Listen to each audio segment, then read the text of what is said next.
미세먼지가 나쁨 수준, 서울과 인천은 오전에 일시적으로 나쁨 수준을 보이겠습니다. 동해안과 경북 북동산지는 대기가 매우 건조하고 바람도 강하게 불어 화재에 주의가 필요하겠습니다. KBS 1라디오 저녁종합뉴스 아나운서 전주리 남현종이었습니다.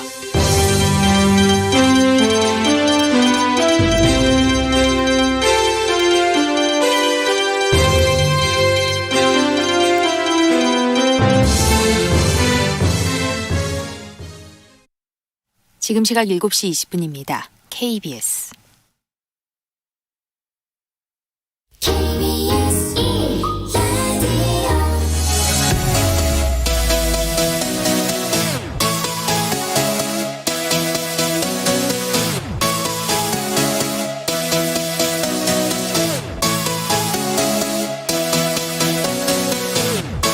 KBS 열린 토론.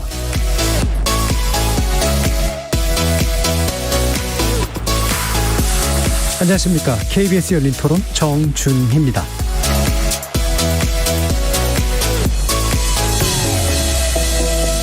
KBS 열린 토론 오늘은 정치 재구성으로 여러분을 만납니다.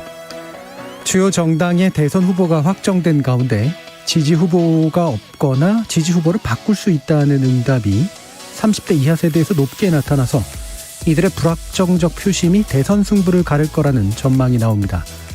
실제로 40대에서 50대에선 이재명 후보가 우세하고 60대 이상에선 윤석열 후보가 압도하는 구도 속에서 두 후보 모두 청년층의 마음을 잡는 데 주력하는 모양새인데요.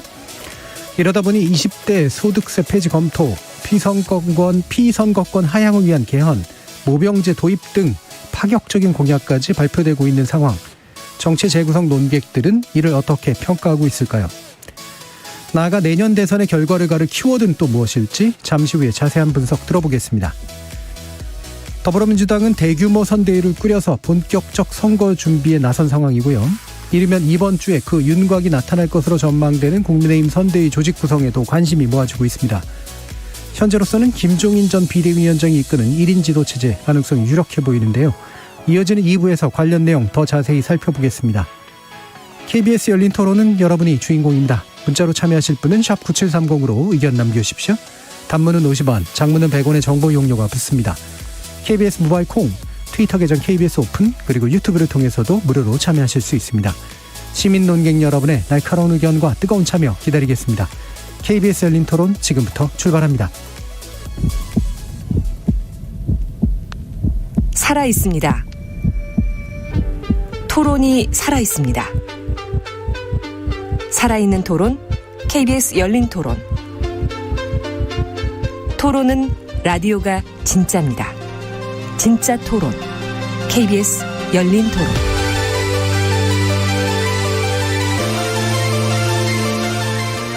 정치를 보는 색다른 시선, 정치 재구성 함께해 주시는 네 분의 논객 소개하겠습니다. 전 더불어민주당 법률위 부위원장이셨죠? 조기현 변호사 자리하셨습니다. 예, 안녕하세요. 조기현 변호사입니다. 국민의힘 전남 순천 당협위원장이십니다. 천하람 변호사 나오셨습니다. 예, 전남 순천의 천하람입니다. 오현주 정의당 대변인 함께하셨습니다. 네, 정의당의 비타민 오현주입니다. 예, 최수영 시사평론가 나오셨습니다. 안녕하세요. 정의당의 비타민이 하나인가요? 몇 개인가요?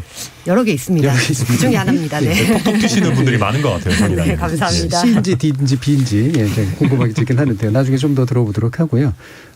국민의힘 지금 대선 후보 윤석열 후보로 확정된 이후 이제 20대 당원의 이제 표심이 이반하는 그런 모습으로 나타나긴 했는데 그게 실제보다 크지 않다. 그러니까 예상보다 크지 않다. 또는 크다. 뭐 이렇게 보시는 분들도 의견이 많이 갈리고 있습니다. 근데 이거를 뭐 20대 남성들의 홍준표 후보 지지로 여쭤봐야 될지 아닐지는 잘 모르겠는데요. 제가 볼 때는 이 기존에 지지했던 그 표심은 무엇이었고 지금 흔들리고 있는 표심은 무엇인지가 좀 중요한 것 같거든요. 천하람 변호사님부터 말씀해 주시죠. 네, 우선 그 기존에 지지했던 표심부터 얘기를 하자면 생각보다 팬덤이 굉장히 강력합니다. 지금 그 홍준표 후보께서 청년의 꿈이라는 약간 뭐랄까 커뮤니티 비슷하게 이제 만들었는데 만들자마자 뭐 글이 수만 개가 올라오고 뭐 어마어마한 호응이 있는 것 같아요. 그래서 이게 약한 수준의 팬덤은 아니다. 그러면 왜 이런 팬덤이 생겼느냐부터 저희가 좀 살펴봐야 되는데요. 뭐 20대 남성 어쩌고저쩌고 하지만 결과적으로 보면 그냥 정치를 잘해서입니다. 사실 저희 국민의힘 경선에서 민심 부분에 있어서는 굉장히 높은 지지를 받으셨어요. 그걸 무슨 역선택이라고 폄하하는 분들이 계시지만 그건 말도 안 되는 얘기고요. 이게 역선택이 아니라는 상식적인 전제에서 놓고 보면 굉장히 높은 지지를 받았고 특히 윤석열 후보에게 60대 70대의 지지가 어느 정도 많이 갔었을 거라는 걸 놓고 보면 이제 뭐 청년층, 장년층의 높은 지지를 고르게 받았다라고 봐야 되겠죠. 그럼 청년층의 지지를 왜 받았을까? 청년층이 납득할 만한 좋은 정치를 해서라고 봐야 되는데 크게 두 가지입니다.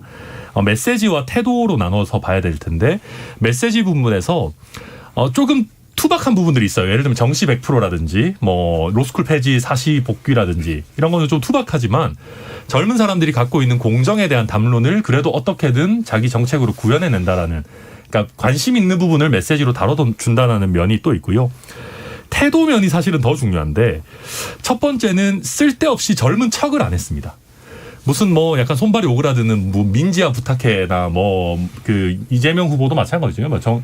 그 민주당 여러 경선 후보들도 뭐 갑자기 하지도 않던 게임을 하시고 네. 뭐 메타버스 하시고 이런 것들 안 했고 내가 정치를 제대로 하는 게 젊은이들에게 지지를 받는 거다라는 걸 얘기를 하셨고 동시에 이준석 대표의 리더십을 존중하면서 원래 굉장히 꼰대인 줄 알았는데 알고 보니까 꼰대가 아니셨구나. 라고 하는 그런 극명한 대비 효과를 누리셨어요. 젊은 리더십을 존중하는 태도를 보여줬다라고 볼 수 있고 또 한 가지는 지적을 받으면 굉장히 빨리 수용했습니다. 20대 뭐 예를 들면 여성들 별로 안 좋아하는 거 아니냐 하면 거의 쿨하게 맞다 여성들 나 별로 안 좋아한다 라고 하고 조국 수홍 논란에서도 젊은 당원들이 들끓었을 때도 조국 수홍 잘못됐다라고 수용도 하고 이영돈 PD라든지 몇몇 인선이 문제됐다라고 당원들이 얘기한 적도 있었는데 그것도 피드백이 굉장히 빨랐습니다. 여튼 제가 말을 길게 했습니다만 요약하자면 메시지를 내놓는 거나 그 젊은 사람들과 굉장히 어떤 소통을 하는 태도에 있어서 진솔하고 어떻게 보면 담백했다. 그런 면들이 20대에게 특히 많이 어필이 됐다. 저는 그렇게 생각이 됩니다. 예. 그럼 그게 이제 홍준표 전 경선 후보의 어떤 캐릭터, 정치인으로서의 캐릭터도 있고, 그다음에 그게 이제 주목했던 어떤 표심의 내용도 이제 아마 같이 있을 텐데, 그 캐릭터가 사라지고 났기 때문에 내용을 받아들이는 어떤 공간은 없어진 것인가에 대한 고민들이 아마 좀 있으실 텐데요. 좀 이따 더 들어보도록 하고 이런 분석에 대해서 조기현 변호사님 어떻게 보십니까? 일정 부분 뭐 공감하는 부분이 있습니다. 그러니까 이제 홍준표 후보가 다 아시다시피 노예한 정치인 이미지잖아요. 그리고 뭐 쉽게 말하면 꼰대 정치인이라고 누구나 이제 그렇게 생각했었는데 이번 대선 경선 과정에서 보여진 모습은 달랐죠. 그리고 다른 것도 근데 인위적으로 어떤 자기 이미지를 바꾼다 이런 것보다는 소통하려는 모습을 보인 것은 분명해 보입니다. 특히 20대와의 소통에 특별히 좀 신경을 쓰셨던 것 같고요. 근데 이제 이게 지금 말씀하신 대로 정치를 잘했다라고 평가할 수 있냐, 또 그거는 좀 달리 봅니다. 왜냐하면 그 지난 대선 때 홍준표 후보는 20대 주요 후보 중에 제일 낮은 지지를 얻었습니다. 8% 정도 얻었던 걸로 기억하는데요. 그때 홍준표와 지금의 홍준표가 다르냐? 몇 가지 정치적 행태나 태도에 있어서 바뀐 것은 맞지만 정치인 홍준표가 바뀐 것은 아니거든요. 다만 20대가 그런 홍준표를 왜 지지했느냐는 뭐 민주당으로서도 냉정하게 바라보고 그것이 우리가 부족한 게 무언지를 보는 반면교사로 삼아야 될 부분은 분명히 있는데 20대가 지금 민주당 정부 문재인 정권에 실망하고 지지를 철회한 것은 맞습니다. 이제 그러면 이 정부의 실망한 민심을 누군가를 통해서 자기 기대를 실현해야 되는데 그 대상이 필요했던 것이고요. 그 대상을 찾는 것은 여러 가지 나열된 20대 정책 이런 것들을 가지고 시장에 나와 있는 물건 고르듯 이런 게 아니거든요. 들어주고 소통하고 이 부분이 홍준표 후보가 경선 과정에서 통했던 부분인 것 같고요. 즉 이게 이제 뭐 이거를 의도하고 20대 30대 민심만을 특별히 고려한 게 아니라 홍준표 후보께서 이제 그러한 노력을 했다는 부분을 인정하고 싶지만 그 자체가 이제 정치적으로 어떤 의미 있는 변화로 평가를 해서 이제 그것만을 가지고 이 2030 세대의 어떤 성향을 평가하는 것은 다소 부족해 보이고요. 정치권으로서 이 현상이 왜 나타나는지를 보는 데 있어서 과연 이제 정당 또 각 후보들이 20, 30대 이런 부분들을 어떻게 이해하고 받아들이고 소통할 것인지에 대해서 홍준표 후보를 통해서 다시 좀 보고 느끼고 좀 배워야 할 부분이 있는 것은 분명해 보입니다. 예, 일단 태도적인 측면에서의 어떤 20대 청년들과의 교감 가능성이 높았던 것은 인정하시는데 기타 정치 실내용은 아니었다라고 이제 보시는 입장이셨어요. 오윤주 대변인은 어떠신가요? 저는 메시지랑 태도가 좀 뭐 변화했다 이런 거는 동의를 하는데요. 사실은 20대가 다른 연령층과 다른 어떤 기준을 가지고 있다라고 보지 않습니다. 20대도 가장 중요한 거는 일관된 국정 철학을 가지고 있는가를 기준으로 평가하고 있다고 보고요. 다만 다른 연령대와 다른 거는 이분들이 경험한 이 대통령이라는 게 박근혜와 문재인 대통령이기 때문에 거기에 대한 어떤 평가가 명확하게 들어가 있는 지지라고 보고 있고요. 뭐 내로남불이 없는 솔직함 그리고 부동산 정책이 오락가락하지 않는 일관성 이런 것들이 이제 홍준표 후보에게 실망감이 투영된 것이 아닌가 희망으로 이런 예. 생각을 하고 있고요. 홍준표는 확실히 드라이브를 확실히 건다. 그리고 뭐 공정함과 내로남불에 절망한 청년들에게 선이 굵고 그다음에 감이냐 배냐 이런 것들을 확실하게 얘기하는 후보이기 때문에 전 메시지가 명확했다라고 보고 있고 그래서 지지하지 않았나라고 생각하고 있습니다. 예, 알겠습니다. 최승영 부님. 근데 저는 약간 본원적 측면에서 한번 보고 싶거든요. 그러니까 우리가 이제까지 한국 사회에서 이제 청년과 기성을 분류할 때 청년은 진보, 기성은 보수 이런 식으로 이중적으로 분류하는 게 사실상 강력한 세대론이었고 또 그게 여론 분석을 하는데 준거가 됐던 것이 사실이거든요. 그런데 이게 그건 과연 20대가 과연 이번에만 변했는가? 저는 그렇게 생각하지는 않아요. 그러니까 20대라는 게 제가 기사를 찾아보니까 20대의 다양성 징후는 2000년대 초반에도 있었습니다. 그러니까 2000년대 중반 제가 경향신문이 20대의 보수화라는 제목으로 분석 기사를 쓴 걸 제가 네. 본 적이 있었어요. 그래서 그때부터 이미 다양성은 입증이 된 건데 그런데 지금 왜 주목받느냐. 아까 조 변호사님 말씀하신 것처럼 2017년 때도 안철수, 유승민, 심상정 모두 20대에서 10% 이상 득표를 했었어요. 홍준표 후보가 8%로 가장 낮았어요. 그럼 지금 홍준표 후보의 1위는 어떻게 설명할 것인가요? 홍준표 후보가 갑자기 4년 만에 왜 2030의 아이콘으로 등장했을까? 이거 굉장히 흥미로운 지점이거든요. 예. 그렇다면 그 사이에 무슨 일이 있었던 것일까? 저는 그러니까 20대, 30대들의 분출 욕구가 더 다양해지고 더 역동적이 된 거다. 그러니까 이른바 정치적 유동성이 커진 거다. 정치적 유동성이 커지면은 바로 그게 주권자로서 대접을 받는 길입니다. 우리가 도식화돼 버리거나 규정화돼 버리면은 그다음에 구애를 안 해요. 집토끼거나 포기하거나. 그런데 정치적 유동성이 커지면 어떻게 합니까? 이번에도 보시다시피 다양한 공약들을 꺼내놔요. 실현 가능성이 있든 없든 구애하려고 또 그들의 욕망에 그들의 또 선택에 소구하려는 움직임들이 굉장히 강해지거든요. 저는 그것이 이제 어쩌면은 정치적 효능감을 20대가 네. 맛보았다. 그것이 저는 다양성과 좀 일어나는 역동성으로 이어지고 있다. 그런 점들을 잘 포착해낸 것이 홍준표 후보의 태도 그다음에 메시지가 되겠죠. 그러니까 이런 것들을 정치권이 잘 읽어야지 20대의 다양성에 대해서 우리가 그냥 몸짓으로만 다가가려는 전략들은 오히려 그들로부터 버림받을 수 있거든요. 이른바 쿨함도 태도 자체에서 쿨해야지 그것이 억지로 나오는 쿨함은 20대가 받아들일까요? 저는 그런 점에서 이번 그 20대 그 이른바 역동성들은 우리 사회가 좀 선거의 여러 가지 추세를 보았을 때 상당히 연구할 만한 가치가 있는 그런 중거라고 생각을 합니다. 예. 그래서 사실 그 홍준표 후보가 어떤 걸 잘했길래라고 질문하는 게 제가 뭐 필요는 하지만 본질은 아니라고 생각한 이유가 이제 방금 말씀 주신 그런 이유 때문이긴 한데요. 냉정하게 말해서 20대 내지 30대의 표심이 지금처럼 유동적이지 않고 그다음에 이 유동적인 마음이 특정한 것으로 몰려가서 당락을 결정할 정도의 힘이 없다면 주목했을까? 라는 게 이제 제 질문이거든요. 안 했을 것 같거든요. 정치는 물론. 지금 40, 50대에 대해서 얘기 안 하고 60대에 대해서 얘기 안 하는 이유가 고정돼 있기 때문이고 그게 안 바꿀 거라는 생각 때문에 그런 거잖아요. 그럼 일단은 왜 이렇게 유동성이 강해졌을까? 아까 이제 얘기를 일부 좀 해주셨습니다만. 그리고 이게 실제로 특정한 종류로 몰려다니는 표로 나타날까? 여기에 대한 또 나름대로의 판단들이 좀 있으실 것 같아요. 일단 조기현 변호사님 좀 말씀 주실까요? 예, 지금 박사님 말씀대로 이제 그 부분이 중요한 측면인 것 같습니다. 지금의 20대는 이제 진영 논리에 편입되지 않고요. 어떤 이념적 성향에 따라 움직이는 세대가 아닌 것은 분명합니다. 그런데 이게 과연 이제 최근에 그냥 경향성이냐 그렇지 않은 것 같아요. 계속 그런 경향성을 보여왔던 것이죠. 다만 그게 이제 집권당이 어느 당이냐에 따라서 그 정치적 해석의 의미를 자꾸 이념적인 해석을 했던 것 뿐이었다고 봅니다. 예. 그러니까 예를 들면 이명박 박근혜 정부 지나고 나서 대선에 이어졌을 때는 그 대선도 그렇고 작년 총선까지 민주당에 대한 압도적 표심을 줬습니다. 그게 20대가 갑자기 어떤 진보적 성향이 강화돼서 이런 투표를 했느냐, 그게 아니었거든요. 이명박 박근혜 정권 10년 동안에 느꼈던 어떤 정치적 피로감이라든가 어떤 이 사람들이 우리 세대를 대변하는 정치인으로서 기대할 것이 있느냐에 대해서 매우 실망을 했죠. 그 외에도 정치적으로야 뭐 이제 이 촛불 전국도 있었고 또 그 이전에 있었던 세월호 참사 이후에 뭐 여러 그 세대들이 갖고 있는 어떤 정치에 대한 관념들이 다 투영되고 있었는데 이제 그것을 정치권이 다소 이념적인 해석을 해왔던 것뿐이지 원래부터 기득권과 기존 정치 권력에 대해서 가장 냉정하고 그런 평가를 해왔던 게 20, 30대였다. 물론 이제 그래서 다른 세대가 이제 그런 평가를 안 했다는 것은 아니고 가장 현실에서 민감하게 반응하고 그것을 정치적 욕구로 그대로 표현해 왔던 세대였고 그것이 지금 과거가 다른 양상으로 그러니까 홍준표라는 어찌 보면 과거 인물과 같은 분에게 전폭적인 지지를 뭐 팬덤 형식으로 드러내는 정도로 드러나서 이것이 왜 이런 현상이 발생했을 거에 대해서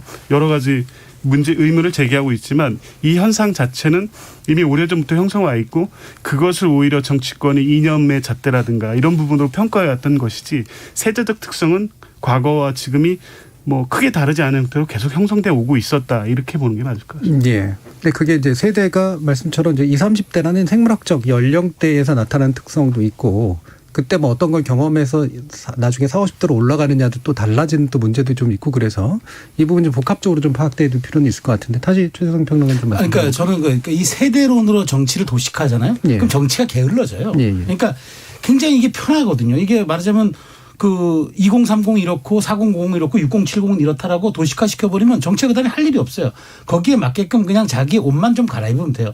그러면 저는 발전이 안 되는 거죠. 정치가 물론 발전이 안 될 뿐더러 우리 사회 문제 해결을 위한 어젠다적 그 욕망들 전혀 정치가 수렴하지 못하는 그런 구조로 가져오기 때문에 이번에 2030에 대한 이런 모습들이 저는 굉장히 이제 말하자면 상징화돼 가지고 앞으로 이런 것들이 그 정치적 효능감을 각 세대들이 좀 느꼈으면 좋겠어요. 그러니까 지금 뭐 오늘 뒤에 다루겠지만 이대녀 문제, 그러니까 20대 여성 문제들도 저는 마찬가지라고. 이것도 세대론으로 치환하면 세대 속에서도 다른 반응들이 나올 수 있는데 그렇죠. 우리가 2030을 확 묶어버리면 이대녀, 이대남 문제도 완전 다른 또 성격이 돼버릴 수 있기 때문에 좀 이렇게 세분화되는 모습들이 저는 오히려 비호감의 대선이라고 하는 2022년 대선이지만 이런 부분에 대한 조금 어떤 그 각 정당들의 들여다보는 노력들이 그러면 우리가 정치가 좀 더 진일보하지 않을까? 저는 이런 생각 한번 해봤습니다. 예, 요구의 세부화라는 예. 관점에서요. 원주 대변인.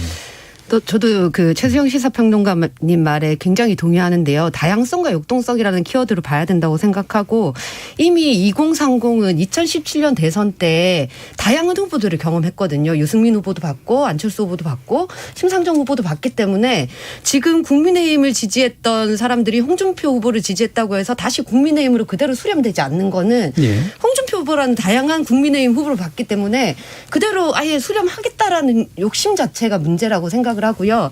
이미 다양함을 느낀 사람들은 이제 양념 반 후라이드 반이냐 아니면 뭐 추운 게 좋냐 더운 게 좋냐 이런 선택지에 만족하지 못한다라는 걸 명확하게 드러내는 게 2030의 지금 표심이라고 생각하고 그렇기 때문에 여전히 양념 반 후라이드 반이냐 이렇게 물어보면 이 사람들은 답을 못하는 거죠. 더 다양한 걸 내놔라. 나는 간장치킨 먹고 싶다 이렇게 요구하고 있는 상황이라고 봅니다. 예. 양념 반 후라이드 뭘 의미하시는 걸까 그렇게 생각을 하긴 했었는데 간장치킨이 나와야 된다. 네. 예. 그 2030이 우리 정치의 수준을 올리고 있는 건 맞아요. 그러니까 붙잡기 어렵다라는 거 자체가 정치에서 굉장히 의미 있는 거죠. 진짜 사실은 4050 내지 6070은 거의 무슨 우리 지역주의처럼 뭔가 영호남처럼 뭔가 공고화되는 부분들이 분명히 있고 세대가 정치적인 코호트를 굉장히 좀 강하게 갖고 있는 부분들이 있습니다. 뭐 40대 같으면 뭐 노무현 전 대통령의 비극적인 결말이라든지 뭐 6070 같은 경우는 뭐 산업화라든지 뭐 산업화와 민주화의 그 어떤 경향성을 뚜렷이 갖고 있는 세대들인데 2030은 그런 게 훨씬 덜하죠. 그래서 저도 역동성, 다양성 다 동의하는데 저는 굳이 키워드를 하나만 뽑자면 민감성이라고 생각하고 한 20대가 어떤 시대의 20대든 다 갖고 있는 거죠. 그러니까 제일 민감한 거죠. 기득권에 대해서 아니면 권위적인 모습에 대해서. 사실은 지금의 20대들이 민주당에 대해서 또 문재인 정부에 대해서 굉장히 큰 기대를 가졌었습니다. 뭐 촛불 정부다 이렇게 해가지고 많은 부분들에서 했었다가 사실은 굉장히 실망을 많이 한 거죠. 특히 20대 남성들 같은 경우는 여러 가지 뭐 내로남불적인 행태라든지 정책 실패라든지 특히 뭐 좀 위선적인 그런 모습들을 보면서 20대가 제일 싫어하는 게 위선이거든요. 그러니까 그러다 보니까 마음이 많이 떨어져 나온 게 있고 이걸 마치 뭐 20대가 보수화되었다라고 얘기하는데 그건 절반의 사실인 것 같고요. 그러니까 20대 남성들은 특히 그런 건 있습니다. 문재인 정부에서 뭔가 국가가 많은 것들을 책임져 줄 거라고 했던 것들이 결국 안 되는구나. 그래서 결국 개인이 개인의 삶을 책임져야 된다라는 면에서 조금 보수화된 경향도 분명히 있지만 저는 그것보다는 민감성이 발휘된 거다라고 보고요. 또 정치권에서 아마 이해하기 좀 어려울 텐데 의외로 20대도 쏠림 현상이 생깁니다. 왜 그러냐면 SNS나 이 정치적인 표현의 방식이 바뀌었는데요. 저희 30대들만 해도 쓰는 게 보통 표출하는 겁니다. 예를 들면 페이스북 같은 데 글을 올리거나 아니면 내가 카카오톡으로 내 주장을 사람들에게 보내거나 뭐 전달을 하거나 하는 건데요. 지금 20대들은 커뮤니티에서 자기들이 같이 의사를 형성하는 거에도 굉장히 능해요. 그러니까 우리가 우리가 오프라인에서 사람들과 정치적인 의사를 주고받듯이 그걸 디지털 환경에서 하는 것에 굉장히 능하기 때문에 사실 이준석 대표에 대한 그 전당대회 당시의 열정적인 지지나 홍준표 후보에 대한 지지나 이런 것들도 커뮤니티에서 몇 명이 놀이처럼 하다가 뭐 금방 이게 어떤 공감을 얻으면 엄청나게 그 눈덩이처럼 불어나거든요. 그래서 여튼 요약하자면 20대 30대가 민감하고 다양한 건 맞지만 의외로 디지털 공간이기 때문에 표의 쏠림 현상도 나타날 수 있다. 그래서 이게 굉장히 기성세대가 이해하기 어려운 형태로 움직인다. 이런 말씀을 좀 드리고 싶습니다. 예. 기득권에 대한 민감성 문제는 뭐 다들 다 지적을 해 주시긴 했습니다만 근데 그 기득권을 바라보는 시선이 일관된 것이냐에 대해서는 저는 약간은 좀 의문이 좀 나서거든요. 그것도 선별적인 측면들이 꽤 있는 것 같아서 이들이 생각하는 기득권이라고 하는 게 뭘까? 어떤 것들을 도대체 파괴하고 싶은 걸까? 이게 이제 충분히 이제 다양한 여러 가지 요소들이 좀 있을 것 같은데 어떻게 보세요, 오 대변인님? 아까 이제 20대 남성의 보수화다 이런 얘기가 잠깐 오갔는데 사실 20대 남성들도 같이 촛불을 들었잖아요. 네. 근데 갑자기 보수화가 될 리가 없잖아요. 그랬을 때는 사실 이 더불어민주당이 집권했을 때 보여준 부동산 정책에 대한 실망 그리고 뭐 위선에 대한 정말 내로남불 이런 것들에 대한 어마어마한 분노 이런 것들이 있다라고 보고요. 다만 그런 것들 기득권이라고 생각하기 때문에 저는 표심이 당연히 더불어민주당에서 떠날 수밖에 없다라고 생각해요. 네. 그런데 남성과 여성이 다르게 움직이는 거는 오히려 다르게 질문해야 되는 거는 왜 이렇게까지 하는데도 20대 여성들은 문재인 정부를 지지하고 있을까? 이거를 훨씬 더 질문해야 된다라고 생각을 하고 그 이유가 뭔지를 명확하게 파악할 때 조금 더 한 발 더 나갈 수 있지 않을까라고 생각하고 기득권이라고 생각하는 건 지금은 사실 20대에게는 문재인 정부 더불어민주당 뭐 인정하고 싶지 않을 수 있지만 딱 기득권으로 느끼고 있는 겁니다, 사실은. 네. 그럼 그 기득권을 가장 잘 공격하시는 게 정의당이잖아요. 근데 왜 정의당한테 안 갈까요? 저희한테요? 예.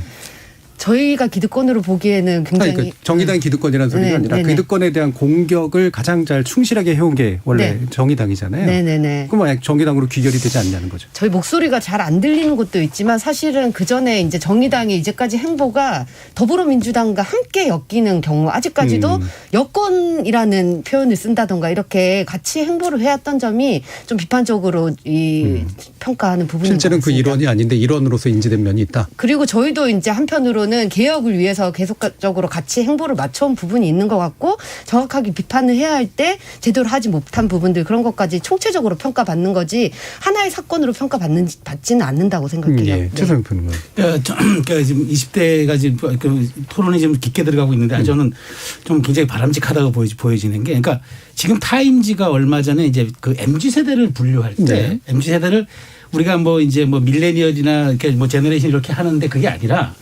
자기들은 이제 그거라는 거예요. 미니미 세대 제너레이션이라는 거예요. 그러니까 자기의 가치가 우선하고 자기의 성장이 우선하고 내 이익이 우선한다는 거죠. 그러니까 지금 20대를 지금 이게 보수하냐 진보하냐 이렇게 변했다라고 보는 것은 저는 굉장히 조금 약간 그 정치권이 잘못 본다고 생각해요. 우리가 이른바 한때 반짝 유행하는 롱패딩처럼 유행한 건 패드라 그러고 피처폰에서 스마트폰으로 바뀌는 건 그건 트렌드라 그러잖아요. 그러니까 지금 그렇진 않은 것 같아요. 다만 이 흐름에 강고한 이 흐름에 균열이 생긴 건 분명한데 이걸 어떻게 우리가 바라보느냐인데 이제 이게 이제 정치적 정당과 진영의 논리로 바라보면 저는 답이 안 나온다고 보는 겁니다. 그러니까 MZ세대가 그러니까 이 2030이 바로 그런 거예요. 그러니까 자기들의 눈에 공정이 아니면 공정이 아닌 거고요. 자기들의 취업에 문제가 있는데 이것을 정치권이 다른 쪽으로 해석하면 거기에 반발을 하는 거예요. 그러니까 그러니까 해법이 정확해야 되고 그들 눈높이에 맞아야 돼요. 그러니까 이거 대장동 이른바 대장동 특검에 반대한다는 여론 중에서 세대별 연령대에서 특검 도입이 가장 높은 게 20대예요. 설명이 안 되는 지점들이 많거든요. 그럼 그들이 생각하는 공정과 정의, 그들이 생각하는 기득권 이런 점에 대해서 여야가 정확하게 기준점을 내서줘야지 2030에 대한 공약법이 나오지 두루뭉술을 접근하면서 우리는 기득권이 아닙니다라는 식으로 접근하면 저는 답이 안 나올 거라고 보는 거죠. 설명이 안 되는 걸 설명하려는 게 물론 이제 평론의 몫이기도 하고 뭐 학문의 몫이기도 한데 설명이 안 될 이유가 있는 것도 같다는 생각도 저는 개인적으로 들어서요. 예, 조기현 변호사님. 그러니까 이제 지금 말씀하신 대로 어떤 기득권에 저항한다 이런 평가나 분석들을 하는데요. 이제 그 기득권이 어떤 기득권인지 지금 진행자 말씀대로 이 부분에 대한 명확하지는 않은 것 같아요. 그리고 실제 보이는 정치 성향이 이 부분을 자꾸 옳고 그름의 문제로 접근하는 것 자체가 이제 이 세대들이 받아들이기 어려운 문제일 텐데 그렇게 설정하는 의제들이 과연 지금 어떤 보편의 상식이나 어떤 일반적 가치 기준에 맞느냐면 또 전부 그런 건 아니거든요. 어떤 경향성, 성향 속에서 이렇게 커뮤니티 중심으로 형성된 어떤 문화나 정치적 이슈가 사실 보편적인 어떤 상식과 맞지 않는 부분도 있습니다. 그럼에도 불구하고 이것을 어떤 집단의 문제로 볼 수 없는 게 이런 경향성을 20대이기 때문에 드러낼 수밖에 없다는 것이고요. 이제 이런 문제가 왜 발생했느냐 하면 그냥 단순하게 20대가 갖는 어떤 세대적 연령적 특성 이런 문제가 아니라 사회경제적 어떤 구조적 문제에서 발생되고 있다 이런 부분이 있다는 겁니다. 지금 20대가 보면 이제 특히 최근 2000년대 이후에 그 신자유주의가 강화된 이후에 나와서 최초 경험하는 게 나한테 주어진 기회가 없다는 부분에 좌절하고 고통받고 있는 것이고 첫 번째 경험이 그거고 그 다음 그래서 그걸 가지고 정치가 보여주는 모습을 봤을 때 과연 이렇게 내가 살아갔을 때 30대 40대에 살아갈 내 나라가 지금 정치인이 하는 모습이 내가 지금 생각하는 거나 기대하는 바를 실현시켜줄 수 있는 나라냐 그런 정치를 하고 있느냐에 대해서 계속 문제 제기를 하고 있는 것이거든요. 그것을 표출하는 방식이 다소 보수적인 표현으로 표현되기도 하고 어떤 때는 매우 진보적이거나 극단적인 형태로 나타날 수는 있습니다만 이제 거기에서부터 출발했다는 것에서 인식을 해야 될 것 같습니다. 이 기회의 막탈이 공정에 대한 요구로 나타나고 그 공정에 대한 실현을 어떤 특정 인물로 내는데 그 사람이 공정할 거에 대한 여러 가지 평가는 있을 수 있지만 자신들이 공정하다고 생각하는 사람이 그 공정의 가치를 실현시켜 준다고 기대하면 그 사람을 정치적으로 지지하는 거죠. 그러니까 어떤 특정인이나 어떤 특정 세력이 과거의 어떤 틀에 매여서 자기의 요구를 실현시켜 줄 것이라는 어떤 막연하고 추상적 기대가 아니라 구체적인 정치적 행동을 통해서 그리고 커뮤니티나 어떤 정치적 액션을 스스로 조직해서 자기 요구를 실현시켜 나갈 것이고 그게 이번 대선에서도 적극적 행동으로 나타날 것인데 과연 이제 그거를 아까 말씀대로 돌아가서 이렇게 말하는 부분이 의제로서 옳으냐 그르냐를 정치권이 평가하기 시작하면 그것은 그 세대의 요구를 제대로 받아들이는 것이 아니다. 있는 그대로 소통하고 이 방향성과 얘기해서 우리나라가 어떻게 가야 될지를 잘 설명하고 공감을 얻는 방식으로 되지 않으면 오히려 이제 20, 30대의 마음을 얻는 데 실패할 것이다. 이렇게 봅니다. 자, 이 얘기 아마 더 하고 싶은 게 있으실 것 같긴 합니다만 사실 일부에서 좀 짚어야 될 내용들이 구체적으로 있었던 게 좀 있어서요. 또 뭐 이를테면 이제 공약들이죠. 이를테면 20대 소득세 폐지론이라든가 그다음에 대통령 피선거권 하향이라든가 그다음에 뭐 여러 가지 기타에 관련된 정책들이 또 좀 쭉 나오고 있는데 자 이런 것들이 이제 말씀하신 것처럼 제대로 된 반응을 보여주는 것으로서 적합하다고 보느냐 그렇지 않느냐의 문제인 것 같아요. 이게 뭐 통으로 여러 가지가 있어가지고 다 얘기하기는 좀 그렇긴 합니다만 일단 오 대표님 한번 의견 듣고 한번 가볼까요? 지금 정치권에서 청년 공약이 본물 터지듯이 나오고 있는데 저는 청년들의 분노만 유발하는 행태다라고 보고 있어요. 왜냐하면 저출산 대책 한다면서 220조가 넘게 쏟아부었는데 아무런 효과가 없는 것처럼 청년 공약을 쏟아 넣는다고 청년들의 표심을 얻을 수 있는 게 아니거든요. 근데 마치 청년들은 이게 자판기에 돈 넣으면 표 주는 것처럼 약간 그렇게 청년들을 생각하고 있지 않나라는 생각이 들고요. 저희가 돌이켜보면 청년들한테 진짜 인기 있었던 노무현 대통령을 한번 떠올려 봤을 때 노무현 대통령이 정말 청년 공약을 잘해서 대통령 된 거 아니잖아요. 네. 청년들 지지 그렇게 받은 거 아니거든요. 어떤 국가를 만들 것인가, 어떤 사회를 만들 것인가를 명확하게 제시했기 때문에 우리가 이 대통령과 함께 정의로운 사회로 가겠구나. 이런 그 확신을 줬다고 생각하는데 그런 면에서 지금 나오고 있는 청년 공약은 정말로 포퓰리즘 그 이상도 이하도 아닌 공약들이 많은 거 아닌가. 물론 대다수 그렇지만 또 그렇지 않은 공약들도 있습니다만 그렇게 평가하고 있습니다. 예, 공약 한두 개로 이렇게 꼬시려고 하는 그런 태도가 보인다는 말씀이시잖아요. 네, 뭐 가상 자산에 대한 유예라던가 뭐 그런 것들이 대표적이라고 할 수 있죠. 네. 네. 예, 정확한 말씀이고요. 청년들은 노리고 접근하면 안 돼요. 이게 약간 밀당도 필요하고요. 좀 쿨해야 되기도 하고요. 홍준표 후보도 청년 정책 이런 얘기 했을 때 답변이 그런 거였어요. 청년 정책이 뭐 별거 있냐. 정치 잘해가지고 나라 잘 살게 만들어서 사람들이 결혼도 하고 싶고 집도 살 수 있고 애도 낳도록 하면은 그게 좋은 청년 정책이지. 뭐 대단한 게 있냐. 사실 그게 맞고 노무현 전 대통령의 예도 사실 맞는 말씀이고요. 또 지금 요새 너무 막 본물처럼 쏟아져 나오는데 포퓰리즘이기도 하고 정책적으로도 굉장히 잘못되어 있다고 생각하는 게 평론가님도 말씀해 주셨지만 20대 30대 굉장히 다양해요.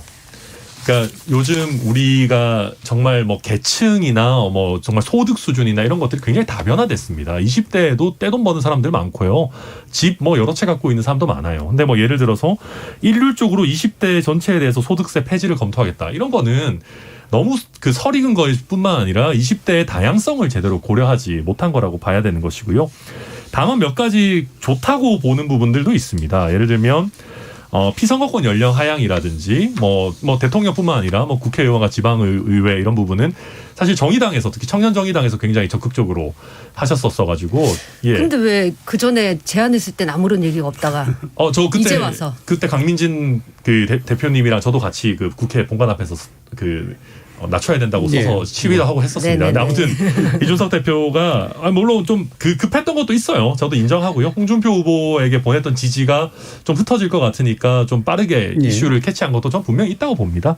있다고 보는데 어쨌거나 이게 어떤 이유에서 추진되든지 간에 이거는 뭐 의미 있는 정책이니까 이런 몇 가지 늘은 있지만 그 외에 뭐 아까 말씀하신 것처럼 뭐 가상자산이라든지 이런 것들은 너무 급해 보이고 20대의 꽁무니만 쫓아가지만 결국은 20대가 더 약간 이 사람 왜 나 자꾸 불쾌하게 쫓아오지 하면서 도망가도록 만들 수도 있다. 그런 말씀. 지금 6807님이 또 비슷한 얘기 해주셨는데 20대를 이념의 잣대로 평가하지 말아달라라는 말씀 주셨고요. 황정현님은 홍준표 후보 2030이 좋아했던 건 솔직함 때문이었다라는 의견도 주셨고요. 이게 아마 대표적인 걸 텐데 0816님이 2030 세대 표심 얘기하는데 20대 남녀의 정치적 성향 많이 다르고요. 30대는 또 20대와 또 다릅니다. 이들의 다양한 요구를 정치권이 수용하려면 기존의 접근 방식으로는 한계가 있으리라고 판단합니다라는 말씀도 주셨습니다. 뭐 비슷한 결이신 것 같아요. 그렇죠? 그러니까 저는 자료를 하나 좀 인용해 볼게요. 그러니까 통계청 자료인데 20대 임금 근로자 353만 명 가운데 141만 명이 비정규직입니다. 그러니까 40%가 비정규직인데 이게 2016년 32%에서 8% 증가했대요. 연령대별에서 가장 높습니다. 그러니까 상대적 약자인 20대가 가장 먼저 비정규직을 내몰렸다는 거죠. 그리고 또 하나 데이터가 자산 격차의 그걸 보면은 그 상위 20%하고 하위 20% 차이가 39배가 20대가 납니다. 그러니까 부모로부터 재산을 물려받았느냐겠죠. 이 정도의 지금 불평등에 서 있어요. 그러니까 이 20대 친구들이 어디를 가느냐. 주식하고 코인 가는 거예요. 그렇다고 거의 소득세 폐지를 20대 공약하니까 좋아하느냐? 좋아하지 않아요. 왜? 이거 공정에 맞지 않거든요. 네. 20대가 이런 계층이에요. 우리가 그 독일 사회학자 카를 마나임이 그랬다죠. 같은 세대 안에서도 다른 세대가 존재할 수 있다라는 말. 그러니까 청년이라는 걸로 다 묶기에는 이건 너무 커요. 그리고 너무 이거는 정치적으로 접근하는 거예요. 그러니까 20대들에게 그 소구하려면은 저는 간단합니다. 그들이 정말로 받아들일 수 있는, 그러니까 그 천 변호사 잘 말씀 주셨는데 일종의 쿨함이에요. 그리고 억지스러우면 안 돼요. 그냥 그냥 좋아야 돼요. 그러니까 이게 굉장히 어려운 지점 같지만 그렇지 않아요. 억지스럽지 않게 가는 건 뭐냐?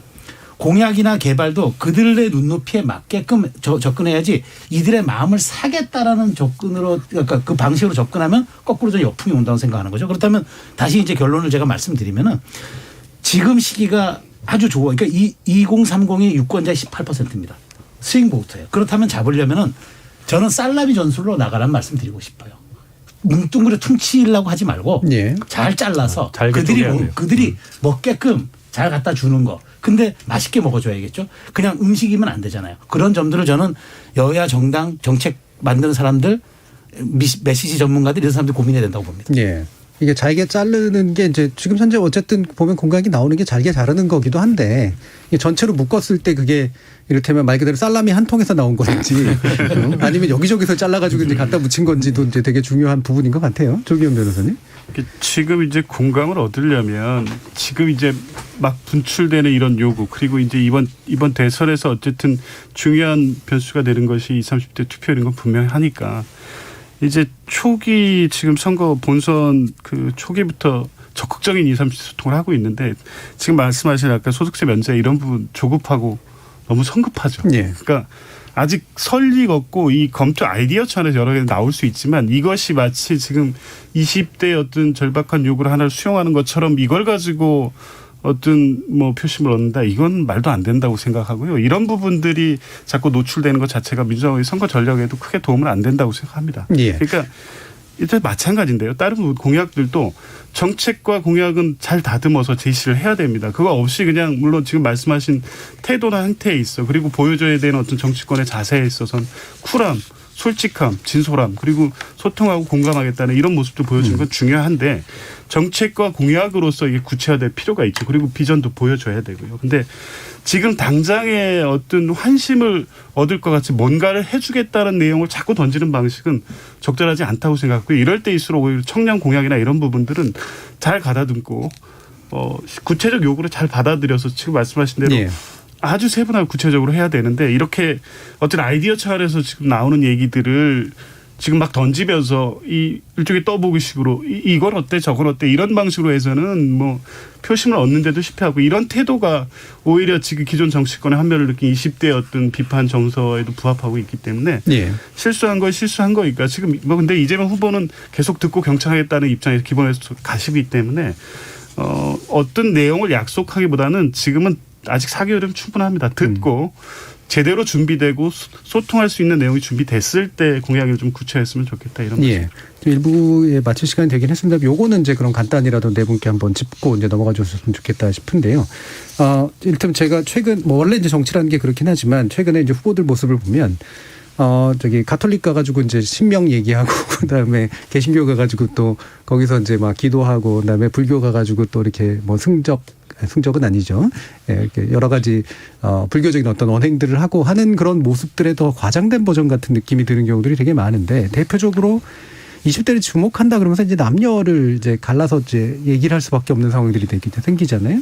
이를테면은 여성에게 지나치게 치우쳤던 것 같다라는 발언들이 나오기도 하고, 또 반대로 또 이제 여성을 또 설득하기 위한 여러 가지 또 행동들이 또 나오기도 하고, 그러면서 이게 과연 화합 불가능한 어떤 공약들을 남발하는 것인지, 아니면 나름대로 뭔가 이렇게 문제가 있는 부분을 짚고 이거를 통합해내기 위한 노력의 어떤 일환으로 보시는지.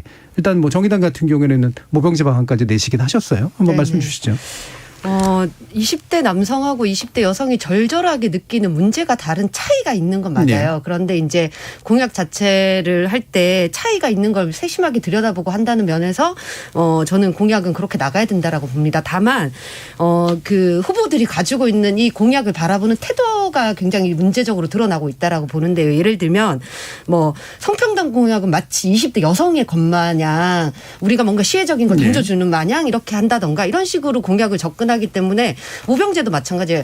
그 20대 남성에게 애따 먹어라 이렇게 싫음 말고 뭐 이런 식의 공약들을 던지는 방식이 굉장히 이렇게 20대들의 환멸을 느끼게 하는 방식이라고 보고요. 다만 뭐 모병제 공약이라던가 아니면 디지털 성범죄에 관련한 공약들 이런 것들이 좀 세분화되어서 절절하게 나올 필요가 있다고 생각하고, 특히나 20대 여성 같은 경우는 투명인간 취급받는 게 지금 대선판의 현실이기 때문에 조금 더 20대 여성들의 어떤 이 절절한 삶의 문제를 다룰 수 있는 공약들은 적극적으로 나와야 된다라고 생각합니다. 예. 네. 아까 최소영 평론가께서도 이 부분 지적하셨었죠. 그러니까 저는 사실 좀 이렇게 그러니까 젠더 갈등이 청년 문제 본질이냐 이런 식으로 지금 예. 정치권이 접근하는 거 굉장히 위험한 거라고 저는 보는 거니까 우리가 정부나 정치권 이런 데서 이제 정책을 낼 때 이런 거예요. 그러니까 여론조사 한번 돌리고 그다음에 공적 한번 이렇게 자료 한번 서치한 다음에 다음 대책을 내놓는데 그건 즉자적일 수밖에 없어요. 그러니까 금방은 어떻게 갈증을 해소할 수 있지만 그게 대증적 요법밖에 안 되는 건데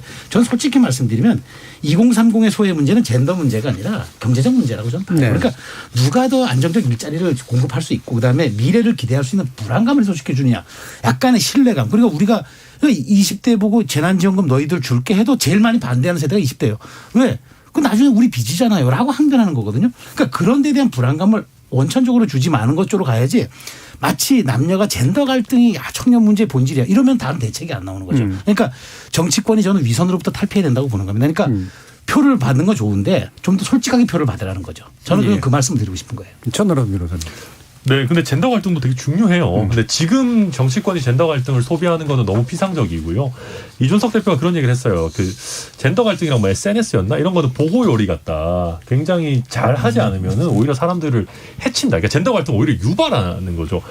그러니까 20대, 30대 남성들이 페미니즘에 반대한다 이런 얘기 하지만 오히려 어떤 얘기를 하는 사람도 있나 보면 제가 커뮤니티 같은 거 보면 페미니즘 할 거면 잘해라. 무슨 얘기냐면 민주당이 뭐 문재인 대통령께서 페미니스트 대통령이라고 하셨는데 박원순 오고돈 사태 때는 왜 그럼 그런 위선적인 태도를 보이느냐. 그러니까 페미니즘을 정말 할 거면 제대로 하든가. 이거 뭐 이도저도 아닌 거 해서 오히려 남녀 싸움만 부추기냐라고 하는 어떤 그런 내용들도 있었거든요. 그러니까 무슨 얘기냐면 일단 뭐 페미니즘이라는 게 생각보다 중요한 이슈긴 한데 이거는 아주 잘 다뤄야 된다. 안 그러면 정치권이 분쟁을 더 야기할 수 있다라는 말씀을 드리고요.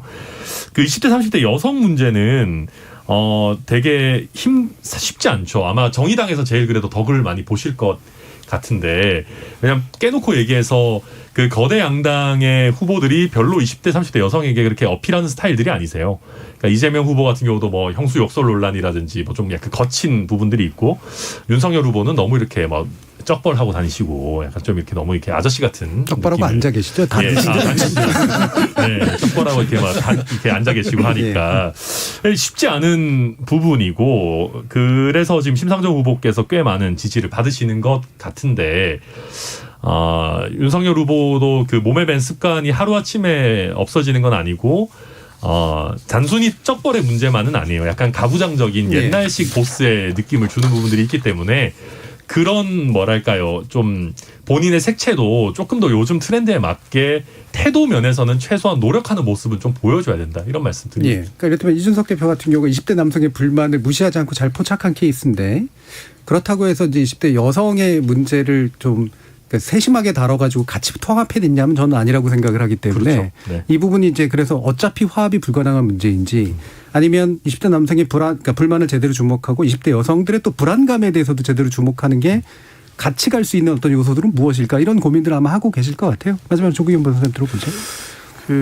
지금 지적하신 부분이 제일 핵심적인 문제라고 생각합니다. 이게 이제 젠더 갈등 문제를 현상으로서 분석하는 데에서 끝내고 이 갈등을 정치권이 확대시키면 안 되는데 선거 때마다 필요에 의해서 이것이 어떤 20대 내에 또 아니면 세대 갈등도 마찬가지입니다만 필요에 의해서 갈등을 조장하는 방식으로 정치 행태가 드러났던 적이 있거든요. 이게 젠더 갈등의 문제는 되게 사회적으로 불행한 일이고 이것이 계속되고 반복되면 사회 전체의 어떤 통합이라든가 어떤 잠재력을 해하는 요소이기 때문에 굉장히 신중하고 접근해야 되는데 다 정치적 접근을 해왔죠 지금까지. 그러니까 젠더 갈등의 문제에 대한 분석 자체도 정치적 이해득실에 따라서 분석이 해왔기 때문에 이제 이런 부분에 대해서는 뭐 좀 정치권이 적어도 갈등의 문제를 정치적 그 이해 문제로 해석하는 방식의 어떤 메시지나 선거운동이 돼서는 안 되겠다는 거고요. 그런 면에서 보면 또 역시 비판을 받았지만 이재명 후보께서 이제 페이스북에 올린 글이 문제가 됐는데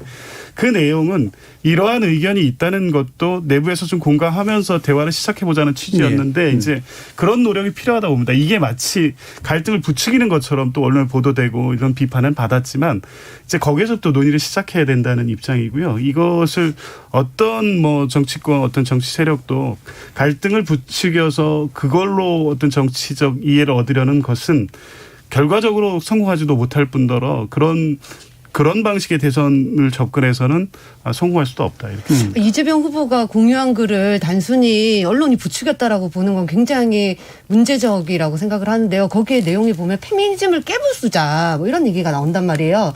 뭐 글의 전체적인 요지에 동의하지 않는다라도 어쨌든 그 글 자체가 젠더 갈등을 굉장히 유발하는 글인데 그거를 공유하고 언론이 그냥 언론이 이걸 잘못 보도한 것이다라고 얘기하는 거는 무책임한 얘기라고 생각합니다. 네, 알겠습니다. 그 정도까지만 하고요. 1005번님께서 1005님께서 우리 쪽 진영 혹은 정당의 잘잘못 스스로 비판하는 정치인들 얼마나 보유하고 있느냐 이것도 형제 청년들의 지지 여부에도 영향을 미칠 거라고 생각합니다라는 그런 의견도 주셨네요. 자, 1부에서는 살짝 길게 20대의 표심과 함께 이렇게 공약으로 몇 개로 좀 잡아보려고 하는 정치인의 태도들이 옳은가라는 문제를 좀 짚어봤고요. 2부에서는 이제 선대위 구성 관련된 문제 가지고 짚어보도록 하겠습니다. 여러분은 KBS 열린 토론과 함께하고 계십니다. 토론이 세상을 바꿀 수는 없습니다. 하지만 토론 없이 바꿀 수 있는 세상은 어디에도 없습니다.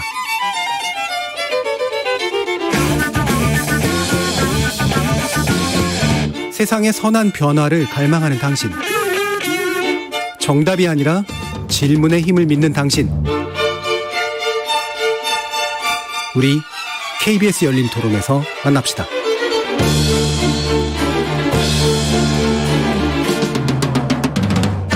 KBS 열린 토론 월요일 코너 정치의 재구성 함께하고 계신데요. 오현주 정의당 대변인, 최수영 시사평론가, 천하람 국민의힘 전남 순천 당협위원장, 그리고 조기현 전 더불어민주당 법률위 부위원장 이렇게 네 분 함께하고 계십니다.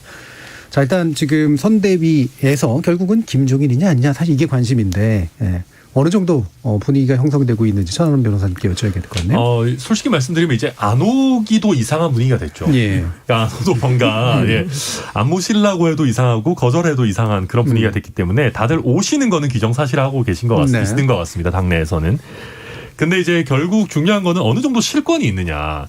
김종인 위원장도 알듯 말듯한 얘기를 하세요. 전권을 요구하는 건 아니지만 허수아비가 될 수는 없다. 뭐 굉장히 애매한 얘기를 하고 계시는데 실제로 당내에서도 전권을 갖기는 어렵겠다라는 생각을 많이 합니다. 왜냐하면 윤석열 후보가 경선을 통과하는 과정에서 굉장히 큰 조직을 가동했고 중진들에게 많은 어떻게 보면 신세를 졌어요. 당원 투표에 있어서. 그렇기도 하고 지금 컨벤션 효과의 덕분인지 뭐 그 정권 교체 여론이 높아서인지 뭐 분석은 다양합니다만은 지지율 자체가 높게 나오고 있기 때문에 원톱으로서의 어떤 김종인 위원장의 면은 세워들이되 그 밑에 있는 실질적인 일을 하는 본부장들은 경선 때 윤석열 후보를 도왔던 사람들로 결국 같이 가지 않겠느냐. 이게 사실상 화합적으로 잘 결합돼서 갈 수 있겠느냐 걱정하는 목소리들도 나오고 있습니다. 예. 보통 이제 김종인 그 전 비대위원장 모셔올 때는 내부가 참 힘들어서 모셔오는 건데 지금은 내부가 흥한 상태라서 말씀하신 것 같은 되게 애매한 그런 분위기가 연출이 되는 것 같아요. 이 부분 최수영 평론가님 좀 냉정하게 봐실 것 같은데. 저는 사실 이 윤석열, 김종인 뭐 지금 연합일 수도 있고 갈등일 수도 있는데 저는 이 부분을 이제 어떻게 지금 들여다보고 있냐면은 사실 윤석열 후보 같은 경우가 우리 헌정사에 없는 정치인이란 말이죠. 그러니까 정치인은 4개월 만에 주요 정당의 대선 후보를 꿰찬 사례가 지난번에도 없었지만 앞으로도 없을 거라고 저는 봐요. 자, 그렇다면 이게 이분이 그렇다고 신진기회냐? 또 그건 아니에요. 그렇다면 지금 애매한 포지션인데 이분이 지금 윤석열 후보가 지금 가장 먼저 해야 될 일은 대선 후보로서 대통령 선거에서 이기는 것도 중요하지만 보수 정당의 주류 세력의 구심점이 돼야 된다는 것도 필요하단 말이죠. 그런데 거기에서 상충되는 지점이 김종인 위원장이에요. 말씀하신 것처럼 김종인 위원장은 위기 때 등판하는 구원투수 전문가였는데 갑자기 이분이 처음부터 선발투수로 나서겠다고 지금 이렇게 하는 거니까 내가 5, 6회는 책임지고 가겠다고 지금 얘기하는 형국이거든요. 그럼 이걸 윤석열 후보는 어떻게 받아들여야 되는가. 저는 윤석열 후보가 지금 컨벤션 효과를 누리고 있는데 사실 지금 이 문제가 빨리 정리되지 않으면 윤석열의 시간이 김종인의 시간이 되어버릴 수 있어요. 네. 이거는 저는 윤석열 후보에게는 전략적으로 굉장히 안 좋다고 보여지는 거죠. 그러니까 오늘 뭐 급한 건 아니지만 이제 뭐 출판 기념회도 가고 한 건데 해법은 간단하다고 봅니다. 그러니까 저는 윤석열 후보는 약간 보수형 정치인이에요. 그런데 김종인 위원장이 들어와서 자기와 함께 이미지가 겹칠 수도 있고 굉장히 여기에 대해서 본인의 그 말하자면 당연히 장악력이 떨어질 수도 있어요. 그렇다면 이걸 빨리 정리하되 역할 분담을 어느 선에까지 하느냐 이건 후보의 몫입니다. 이건 참모들이 해결할 수가 없어요. 그런 점에서 저는 윤석열 후보가 지금 선택의 시간이 왔다. 근데 이제 더더군다나 김종인 후보가 20일까지 가이드라인을 줬어요. 선대위는 20일까지 출범하는 게 좋겠다고 했는데 20일까지 출범을 하게 되면 저는 간단하게 얘기하면 김종인 위원장의 주문대로 좀 갈 거라고 봅니다. 그런데 조금 시간을 다음 주 정도 늦추면서 전열을 정비하고 그 지금 언론에서 보도되는 선대 본부장 체제로 다양하게 대여섯 개를 놓고 가겠다. 그렇게 되면 그 절충 아닌데 그렇게 된다면 저는 윤석열 후보가 조금 더 그립을 잡을 수 있다라고 봐요. 그러니까 시간의 싸움인데 저는 이번 주말이 가장 그 좀 분기점이 되지 않을까. 물론 이번 주에 나타난 거는 이준석 대표의 사무총장 교체권을 둘러싼 갈등인데 요거는 이번 주 버전이고 다음 주 버전은 아마 선대위의 그 핵심 그 인력들을 둘러싼 갈등이 이번 주가 고비가 될 것으로 보고 저는 그것이 윤석열 후보의 당내 장악력과 직결될 수 있다. 저는 그렇게 분석합니다. 이게 이제 다른 당 이야기라서 다른 두 분께 이제 여쭙기가 좀 그렇긴 한데 네. 보시는 입장에서 어떠신지 한번 들어보죠. 예. 조기현 변호사님부터. 이 대선 선대위라는 게 이제 민주당도 뭐 메모드급 선대위 구성했다 해가지고 외형적으로 굉장히 거대한 선대위가 구성이 돼 있습니다만 근데 실제 캠프에서 돌아가는 것은 메시지와 일정을 누가 담느냐 하고 돈과 조직을 누가 담당하느냐 이게 핵심이잖아요. 나머지 선대위는 각자의 역할에 따라서 역할을 하지만 실제 이제 대선 판을 움직여가는 거는 이제 그거거든. 돈, 조직 그리고 메시지. 이제 이 부분 때문에 아마 이제 그 김종인 위원장이 끝까지 그 부분에 대한 권한을 주도적으로 행사하시겠다는 입장을 갖고 계신 것 같은데요. 이제 김종인 위원장의 정치 스타일도 그렇지만 이 부분에는 향후 현재 또 대선 이후의 어떤 보수 정당의 어떤 헤게모니를 둘러싼 이준석 또 대표 여러 가지 어떤 정치적 입장들이 개입돼 있다고 보여지고요. 네. 그래서 이제 뭐 평론가님께서 이제 주말을 거치면서 어느 정도 정리가 될 거라고 하셨고 뭐 정리는 될 거라고 봅니다. 이게 뭐 이 파경이 이루어지기는 어렵고 어느 정도 이제 봉합은 될 거라고 보는데 과연 이제 원만하고 원활하게 갈 것이냐 적정하게 힘을 나누는 방식으로는 될 텐데 앞으로 대선 과정에서 계속적인 어떤 갈등이 노정될 수밖에 없는 형태의 한계가 있는 선대위로 갈 수밖에 없지 않을까 이렇게 봅니다. 예, 바람인지 전망인지 모르겠습니다만 전망이라고 일단 받아들이고 예. 자, 고현준 대표님. 제가 한 발짝만 이제 좀 떨어져서 이 지켜보면 김종인이라는 사람이 연일 뉴스에 오르내리고 있잖아요.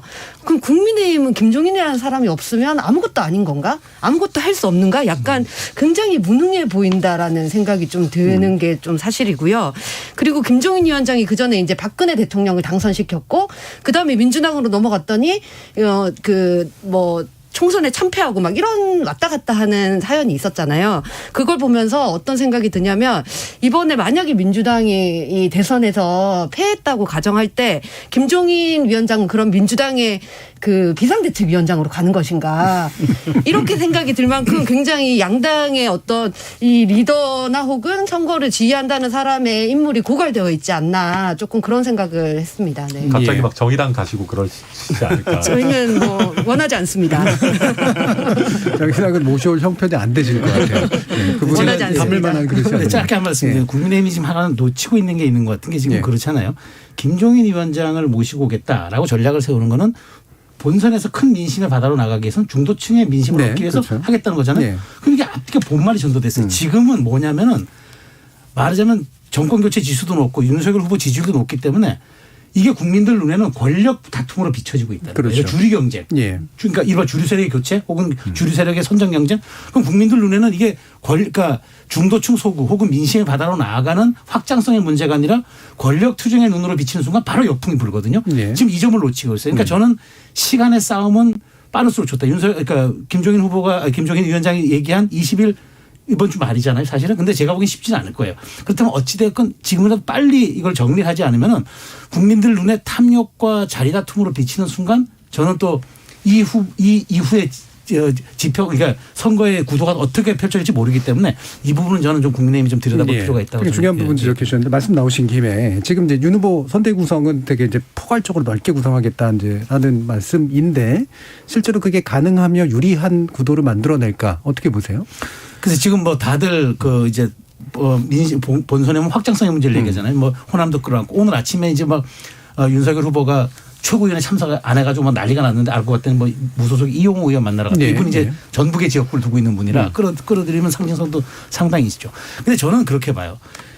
선대위를 그 용광로 선대위를 꾸리고 뭐 진영을 다 포괄하고 이렇게 가지고 중도로 간다. 저는 그렇지는 않다고 봐요. 그러니까 그 2012년 박근혜 대통령이 후보 시절에 호남에서 유일하게 보수 정당으로 두 자릿수 지지를 얻은 거는 대선 후보 캠페인 첫날부터 호남을 봤어요. 그리고 호남에 지속적으로 갔어요. 그러니까 그것은 이걸 꾸려내고 진용을 꾸려내고 그다음에 뭐 사람을 기용하고의 문제가 아니라 후보가 갖고 있는 철학과 가치를 끊임없이 보여주느냐. 우리 주권자들 그렇게 간단한 사람들이 아닙니다. 다 들여다봐요. 그러니까 그냥 포장지만 그럴싸하게 해서 될 문제가 아니라 후보가 갖고 있는 정확한 가치와 비전 철학들을 선대위와 결합시켜서 그것을 녹여내야 돼요. 그렇지 않으면은 용광로 선대위란 말도 사실은 그냥 정치적 레토릭에 불과한 거고 그 중도층 소구란 말도 사실은 어찌 보면 그냥 그 살짝 그냥 한번 이걸로 슬쩍 한번 이걸 분장하고 넘어가겠다는 얕은 수로 익혀지기 때문에 오히려 이거는 저는 윤석열 후보가 남은 4개월 캠페인 동안에 자기 발품으로 팔고 자기 온몸으로 보여주는 그 방법밖에 저는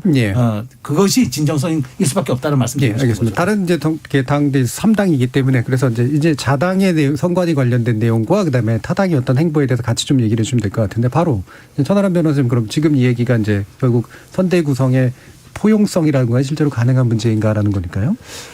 네. 근데 저도 지금 방금 해주신 말씀에 굉장히 공감하는 게 선대위 구성에 있어서 국민들이 그렇게까지 관심이 있지는 않습니다. 그러니까 우리가 여의도 안에서만 관심이 많은 거지 국민들의 삶에는 뭐 별로 이렇게 의미가 있지 않고 다만 윤석열 후보가 어떤 인사를 골라서 쓰느냐 그리고 선대위에 어떻게 좀 대표할 만한 인물이 누구냐 정도를 이제 국민들께서 조금 관심 있게 보실 것 같고요.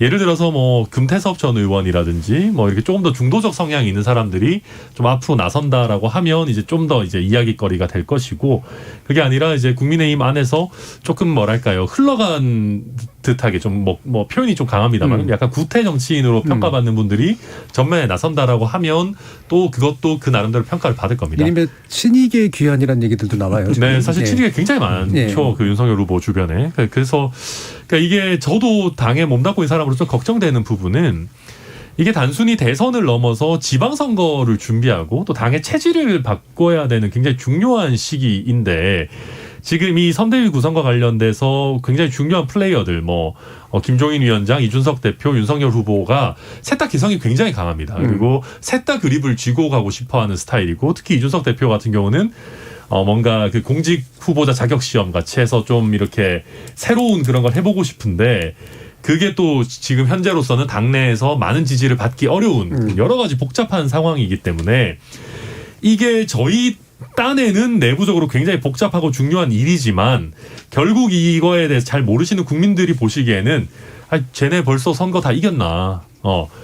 선대위 구성 우리가 봤을 땐 별로 중요하지도 않은 것 같고 민주당은 별 말도 없이 그냥 착착착 해서 그냥 당대표가 한 번에 발표하던데 뭘 이거 가지고 이렇게 싸우냐라고 할 수가 있어서 그러니까 저희가 내부적으로 정리하는 거는 내부적으로 정리하되 이 발표 자체가 빨리 마무리돼야 된다라는 지적에는 저도 충분히 공감을 합니다. 근데 내부적으로는 굉장히 복잡 단단한 문제입니다. 자, 일단 여당으로 그럼 이제 다시 돌아가서 이제 다른 당에 대한 이야기도 해주셔서 좋고요. 일단 인재영입위원장의 원혜영 전 의원이 이제 발탁이 됐는데 무슨 의미가 있는 건지 잘 모르겠거든요. 인재영업위원장이라고 하는 것의 역할이라고 하는 게 지금 어떤 의미가 있을까? 요즘 민주당 틀을 벗어나서 이제 확장성을 보여줄 수 있고 그런 분들의 상징성 있는 분들을 영입하는 역할을 하시는 분이죠. 결국 이제 확장을 위해서. 총선 때나 대선 때나 이제 후보들 중심으로 해서 당에 또 인재영입위원장의 활동을 하셔서 기존에 이제 당이 갖고 있는 한계를 넘어서는 어떤 새로운 인물을 모셔오고 또 그런 분들을 통해서 민주당의 어떤 가려는 새로운 방향을 제시하고 이런 과정에 있는 것인데요. 이제 원혜영 후보라는 인물 자체가 이제 부각이 돼서 그분이 과연 이제 확장적인 어떤 인재 영입 과정을 할 수 있느냐에 대한 어떤 문제를 문제를 제기하시는 분이 있는데 이제 영입위원장은 원래 이제 당에 있고 오래 관록이 있는 정치인들이 하시죠. 이제 다만 이제 원혜영 위원장은 어떤 정치적 성향이나 색깔이 굉장히 합리적이고 또 다양한 층에 어필할 수 있고 여러 사회 각 부문과 또 대화를 하실 수 있는 분이기 때문에 그런 요구되는 역할 정도를 가장 무난하게 하실 수 있는 분이라는 판단이 있으셨을 것이고요. 아마 이제 어떤 분들을 모시게 될지에 대한 어떤 상은 아직 그려지지는 않았습니다. 근데 아마 원혜영 위원장이 정치 경력이나 이런 걸 통해서 볼 때 지금 민주당의 부족한 부분을 채우는 방식의 어떤 상시적 인사의 영입 과정이 있을 거라고 보여지고요. 이제 적어도 민주당은 이제 선대위 체계가 구성은 이미 완료가 돼 있고 이제 그런 문제가 있습니다. 선대위는 뭐 여러 본부장이 있고 위원장들이 여러 명으로 중층적으로 이렇게 구성이 돼 있는데 실제로는 후보 중심으로 의사결정 구조가 단일하게 형성이 돼 있고 각자의 중요한 역할 부분에 있어서만 소통만 잘 되면 되는데 이제 아직은 그 이제 정리되는 질서를 잡아가는 과정에 있어서 아직 몇 가지 이제 그래서 이제 돌출적으로 나오는 문제라든가 정책이나 후보 메시지 중에 약간 모순되거나 이런 부분이 있을 수도 있는데요. 그런 부분에 있어서는 상대적으로 국민의힘보다는 훨씬 안정적으로 빨리 이제 정착이 될 것 같고 이제 그런 경험들이 있습니다. 과거 2012년 대선 때 이렇게 보면 외형적으로는 원팀에서 하나의 선대인가가 된 것 같지만 실제 역할을 효율적으로 합리적으로 이렇게 나누어서 후보 중심으로 돌아가지 않다 보니까 중요한 의사결정이 계속 미뤄지고 안 되고 결국에 이제 후보와 이 선대위가 따로 노는 뭐 이런 결과로 이어지는 거거든요. 근데 이제 그런 반성적 어떤 고민이 있었기 때문에 2017년 선대에는 좀 다른 모습으로 해서 후보 중심으로 일사불란하게 어떤 체계가 형성돼 있고 적어도 이번 대선 역시 이재명 후보 중심으로 선대위 자체가 원팀이라는 게 뭐 다 하나의 생각과 똑같은 생각으로 움직이는 건 아니지만 후보가 던지는 메시지를 정확하게 선대위 차원에서 당이 받아안고 선거 활동으로 나가는 데 있어서 뭐 질서 있게 지금 잘 정리돼 가고 있다는 측면에서 보면 적어도 이제 국민의힘보다는 그 부분에 있어서는 한 발짝 앞서가는 것이 있습니다. 그럼 그냥 간단하게만 더 여쭙고 싶은 건 이게 이제 그 개혁을 바라는 원래 지지층이 있는데 강한 개혁을 바라는 지지층이 있는데 그거를 더 밀고 가는 형식으로 해가지고 이제 민주당 그러니까 이재명 후보의 어떤 색채를 세울 거냐 아니면은 약간 이제 문재인 정부하고 살짝 거리를 두면서 약간 중도층의 표심까지도 이제 끌어안는 그런 어떤 전환을 통해서 이제 할 것이냐에 대한 전략적 판단도 있으실 텐데 좀 다충 결이 좀 잡히시나요? 기본적으로는 선거 전략에서 이 대선이라는 것은 지난 대선에도 보면 문재인 후보 당선될 때 41% 득표였습니다. 그러니까 대략 지금의 지지율이 상대적으로 이제 컨벤션 효과라고 얘기하면서 윤석열 후보가 앞서간다고 하면서 마치 어떤 시기적으로 지금 지지율이 좀 하락해 있는 것처럼 보이지만 현재 집결될 수 있는 지지율이 다 모여 있는 상태로 볼 수도 있거든요. 과연 여기에서 이제 남은 본선 과정에서 실제 이탈했거나 원래 지지 않았던 어느 정도로 확장을 해서 승리할 수 있는 득표까지 확장하느냐가 문제이기 때문에 전통적 지지에 대해서는 기본 입장을 고수하는데 당연히 이제 중도의 표심을 얻을 수 있는 선거 전략을 고민하지 않을 수 없죠. 아마 그런 부분, 그래서 아까 세대도 마찬가지고 특히 뭐 이제 지역이나 어떤 공약에 있어서 그러니까 아마 세심하게 이제 선거 전략을 지금 마련하고 있는 것으로 보이고요.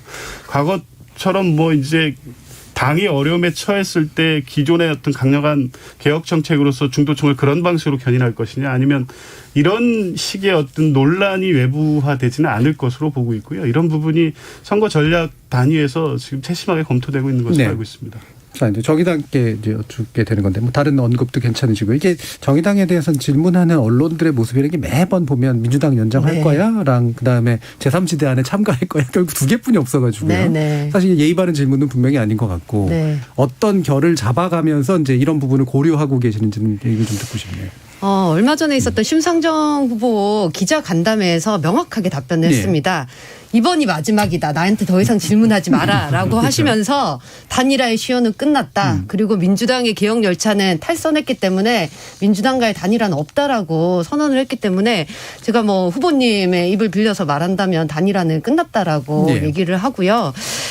그리고 남아 있는 것은 사실 여전히 이제 굉장히 중도층이나 혹은 뭐 스윙 보터가 강하게 형성되어 있는 시기고 만족하지 못하는 유권자들이 많기 때문에 정말 대한민국 정치를 한 발짝 더 나아가기 위해서 어떤 것들을 저희가 내놔야 될까 이런 고민들을 많이 하고 있고 이 제3지대 후보들 간에 이제 제3지대 후보 안철수 후보나 김동연 후보가 이 양당 정치를 종식하겠다 이렇게 선언하고 둘 다 나오셨거든요. 그렇기 때문에 양당 체제 종식 선언을 함께할 정도는 되지 않냐라는 그 고민을 하고 있고 이미 제안을 했습니다. 두 후보들도 아마 긍정적으로 검토하고 있는 것으로 알고 있어서 뭐 희망을 가지고 좀 보고 있습니다. 예. 네. 자 이제 세 당의 얘기를 들었으니까 제가 민주당 얘기 좀 잠깐 해도 될까? 제가 정치 평론하는 입장에서 한번 말씀드리면은.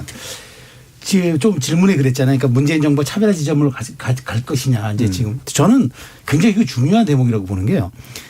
그 지금 이재명 후보가 지지율이 박스권에 갇혀 있잖아요. 네. 이재명 후보의 지지율에서 제가 주시하는 거는 경기도는 이기고 있어요. 그런데 민주당의 역대 주요 선거에서 수도권에서 지고 전국 단위 선거를 이긴 적이 없으니까 서울에서. 근데 경기는 이겼는데 서울은 지금 다 지는 걸로 나와요. 네. 그게 뭐냐면 이제 그 일각에서 그래서 이재명 후보가 남태령을 아직 못 넘었다 이런 얘기가 지금 나오고 있는 거란 말이에요. 근데 지금 그러면은 이 박스권을 탈출해야 되는데 문재인 정부 지지율은 아직도 35%에서 강구함이 있어요. 안 빠지고 있어요. 그러면 차별화를 하게 되면은 이게 딜레마에 빠진 거란 말이죠. 그러니까 스탠스가 어정쩡하니까 개도 구럭도 다 놓칠 수 있는 상황이 왔는데 저는 이 분기점이 정말 이게 21일인가 대통령이 KBS와에서 대화가 있잖아요. 아마 그 이후에 아마 지지율이 약간 변동이 있을 겁니다. 근데 그 이후에 상승폭이 가면은 이재명 후보 차별화하기가 좀 어려울 것 같고 약간 지지율이 조금 더 하락한다 그러면 조금 더 선을 긋는 이거는 권력 정권 교체가 권력 교체가 아니라 정권 교체에 가까운 선거입니다라고 소구할 수 있을 겁니다. 그러니까 그 지점이 저는 11월 달이 될 거라고 보는데 그게 이제 민주당에서 중요한 타임이 될 거라 저는 봅니다. 그래서 평론하는 입장에서 이렇게 어줍지 않게 한 말 드려봤습니다. 예. 시점을 찍어주셨어요. 예, 지금 말씀하신 부분이 이제 내부의 가장 큰 고민일 겁니다. 전략적으로는 뭐 실제 이제 뭐 이재명 후보 본인께서 이제 그런 말씀은 안 하지만 선거 전략상 지금 말씀하신 대로 이 박스권에 갇혀 있다고 볼 수 있는 이 지지율을 넘어서는 어떤 새로운 모멘텀을 어떻게 형성할 거냐에 대해서 일부 뭐 이제 그렇게 말씀하는 분들이 계시죠. 대통령 문재인 정부와의 차별화를 저변적으로 내걸어야지 지금 지지율의 어떤 상승 모멘텀을 만들 수 있다고 얘기하시는 분들도 꽤 있는데 저는 아직 그렇게 보지 않습니다. 이게 물론 이제 하나만한 얘기 같지만 이 성과는 계승하고 한계를 뛰어넘겠다라는 말씀을 하고 계신 게 이제 어쨌든 현 정부에 대해서 실망한 민심의 핵심은 이제 부동산 정책이고 부동산 부분에 있어서 이재명 후보가 내세우고 있는 방향과 목표는 분명하기 때문에 그것을 지금 문재인 대통령이나 현 정부와 차별하는 방식으로 접근하지 않더라도 이재명 본인의 메시지와 내용으로도 그 한계 실질적 그런 효과를 거둘 수 있다. 굳이 인위적으로 대통령과의 차별화라는 방식을 통해서 정치적 반사이익을 얻는 방식의 선거 전략을 구사하지는 않을 것이다. 선언보다는 내용으로 뭔가를 해보겠다. 자, 이제 시간이 많이 남지 않았으면 1분씩 이제 얘기를 들어보죠. 국민의힘 미처 못하신 부분 있으시면. 네, 뭐 거의 많이 말씀드렸는데 사실은 이재명 후보가 인위적인 차별화하면 독이 될 거라고 봐요, 저도. 그러니까 스타일 자체에서 굉장히 다르게 느껴지는 부분들이 있어요. 그리고 만약에 이재명 후보가 지금까지 단기 필마 형식, 정말로 아웃사이더 느낌으로 자기만의 색채를 유지하면서 경선을 통과했다라고 하면 그게 먹히겠지만 사실은 이재명 후보도 이제 민주당의 주류인 친문과 한몸이 됐어요. 지금 상황에서 또 갑자기 그런 문재인 정부와 차별화를 하겠다? 저는 그거는 일반 국민들이 보기에는 약간 뭐랄까요, 좀 또 한 번의 태세 전환으로 보일 수 있기 때문에 굉장히 신중하게 해야 될 거다라는 거를 그냥 바깥에서 보는 관점에서 말씀드립니다. 천 변호사님 참 국민의힘 입장에서 얘기 잘 안 하세요. 되게 신기한 생각들이 있어요. 자, 오 대변인. 네, 저는 중도층 표심을 공략할 때가 아니라 대장동 특검 받을 때라고 생각을 합니다.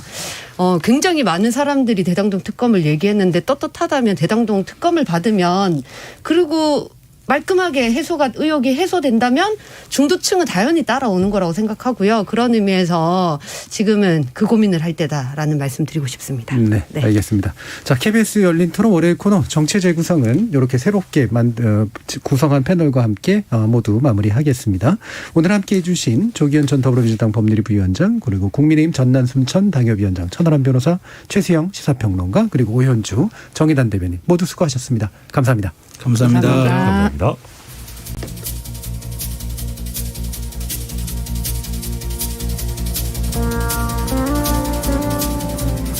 정치는 모든 사람을 만족시킬 것처럼 굴지만 누구나 마음에 들어하는 정치란 불가능하다는 거 정치인도 알고 유권자들도 압니다.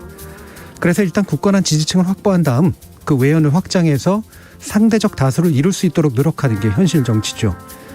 더 많은 이들의 마음을 사려고 하는 과정에서 애초 지지자들의 바람과는 꽤 다른 정책도 남발되기 일쑤고요. 자, 그럼 그렇게 해서 얻게 된 권력 과연 누구를 위해 쓰이게 될까요?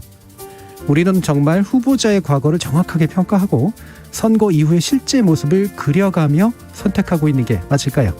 저는 내일 저녁 7시 20분에 다시 찾아뵙겠습니다. 지금까지 KBS 열린 토론 정준이었습니다.